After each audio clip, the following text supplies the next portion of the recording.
Hi friends, Telugu boss studio చూయర్స్ అందరికీ hi. Today special మెంతాకు పుదీనా టమాటా కర్రీ.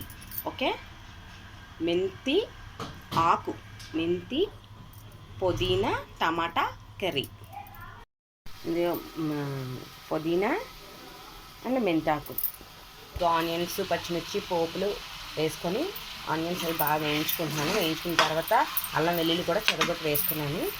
అవి బాగా వేగిన తర్వాత టమాటాలు వేసుకోవాలి. టమాటా వేసుకున్న తర్వాత ఈ రెండు కూరలు ఇంకా కొత్తిమీర కూడా వేస్తున్నాను. ఇందులో ఇంత కొత్తిమీర వేస్తున్నాను. వేసి వేయించుకుంటాను. వేగింది, ఆనియన్స్ బాగా వేగాలి. వేగిన తర్వాత టమాటా వేసి బాగా వేయించుకోవాలి.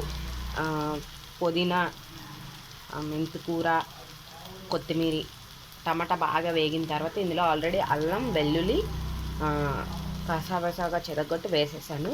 టమాటా వేసిన తర్వాత సాల్ట్, కొంచెం కారం వేసి వేయించుకోవాలి. వేయించుకున్న తర్వాత అప్పుడు వేసుకోవాలి. ఇదిగోండి, ఆనియన్స్ బాగా అయ్యాయి, పచ్చిమిరపకాయ బాగా, టమాటా వేసాను, కొంచెం మెంతులు వేసాను, సాల్ట్, పసుపు, కారం వేసాను. ఇప్పుడు వీటిని వేయించుకున్నాము.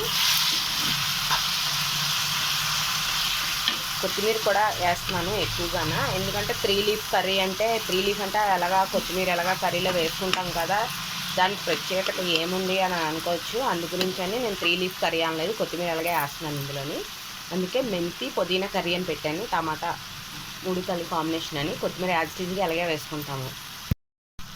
వేగిపోయిందండి. ఇప్పుడు ఇవి వేసేస్తున్నాను. మొత్తం వేసి వేయించుకుంటాను. కొత్తిమీర కూడా వేస్తానండి.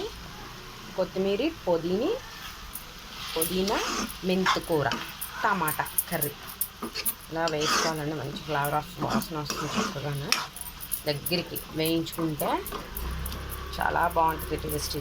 ఇది రోటీకి కానీ, చపాతీకి కానీ, రైస్ కానీ చాలా బాగుంటుంది. దేనికైనా సరే పుదీనా పచ్చడి చేసుకోవచ్చు. పుదీనాతో కూడా చాలా వెరైటీస్ చేయొచ్చు, మెంతాకుతోటి కూడా. కాకపోతే ఈరోజు ప్రజెంట్ అయితే పుదీనా, మెంతి కూర, టమాటా కర్రీ చేస్తున్నాను. ఇది షుగర్కి కూడా చాలా బాగుంటుంది కదా, మెంతి కూర చాలా మంచిది కదా. ఓకే, ఇది బాగా కొంచెం దగ్గరికి వేగిన తర్వాత అదండి అయిపోయింది. పుదీనా, మెంతి కూర, టమాటా కర్రీ చూసారా ఎంత బాగుందో, రెడీ.